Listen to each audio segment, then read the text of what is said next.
Mohon tuntunan tentang kesadaran. Intinya, sadar itu kita tahu mana aku, mana Tuhan, dan mana followerku. Jadi kita bersaksi bahwa Tuhan sedang menyaksikanku dan followerku, dan aku bukanlah followerku.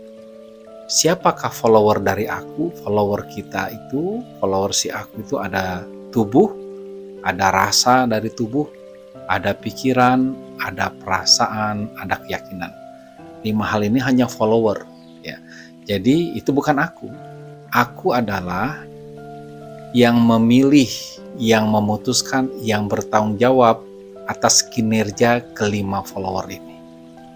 Jadi follower atau mungkin kita sebut asisten lah. Ini sekedar pengikut atau penumpang. Aku adalah leadernya. Yang mana leader ini nanti yang akan bertanggung jawab di hadapan Tuhan.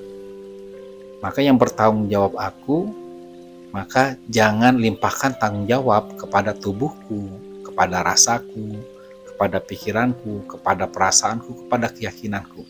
Itu bukan tanggung jawab mereka. Mereka hanya follower dari aku.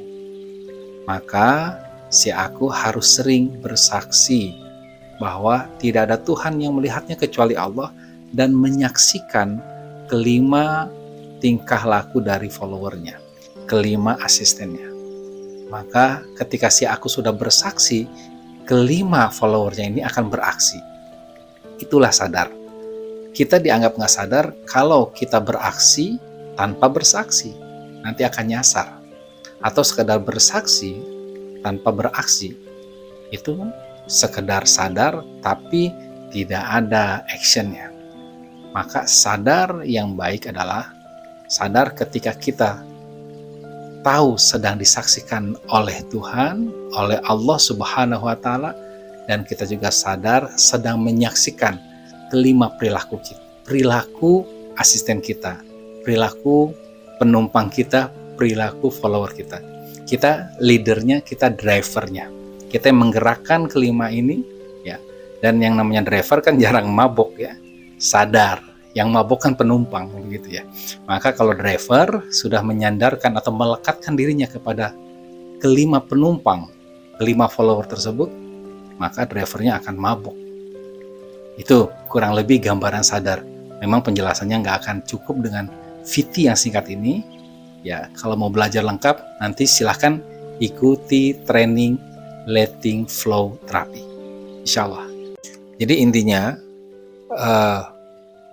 aku bukanlah tubuhku.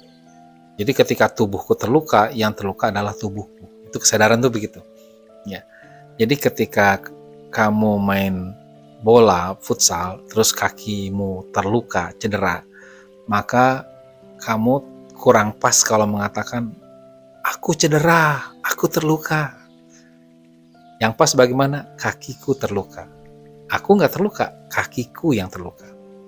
Ketika kamu sedang kecewa, sedih, maka yang pas itu kamu bukan mengatakan, aku kecewa, aku sedih. Yang pas adalah kamu mengatakan, perasaanku kecewa, perasaanku sedih. Aku sih baik-baik aja, perasaanku yang kurang baik-baik saja. Jadi si aku itu punya 5 alat tadi ya, atau 5 tools, atau 5 asisten, atau tadi saya sampaikan juga istilahnya 5 penumpang. Ada tubuh, ada rasa, ada pikiran, ada perasaan, ada keyakinan. Maka disadari ya, bahwa itu bukan aku itu yang memilih mau menggunakan alat yang mana dalam menyelesaikan masalah-masalah dalam hidup. Ya, kalau persoalannya tentang matematika, maka dominan menggunakan alat yang namanya pikiran. Tapi kalau tentang cinta, empati, gunakan alat yang namanya perasaan. Ya. Nah, dalam hidup ini kita kadang-kadang suka salah menempatkan alat untuk menyelesaikan masalah. Itu yang jadi masalah. Soal pikiran diselesaikan pakai perasaan, atau soal perasaan diselesaikan pakai pikiran. Nah, si aku ini perlu memilih dengan bijak mau menyelesaikan masalah yang mana, dengan cara apa, alatnya apa. Maka penting menyadari hal tersebut. Itu bagian dari kesadaran. Nah, aku inilah si kesadaran itu. Nah, aku ini adalah hamba dari yang maha sadar, yaitu Allah. Ya, aku adalah hanya alatnya Allah Subhanahu wa Ta'ala. Sedangkan agar aku bisa berfungsi dengan baik sebagai alat, Allah kasih juga 5 alat pada diriku. Apa itu? Ada tubuh, ada rasa, ada pikiran, ada perasaan, ada keyakinan. Maka fungsikan 5 alat ini dengan baik sebagai bentuk rasa syukur kita terhadap Allah Subhanahu wa Ta'ala.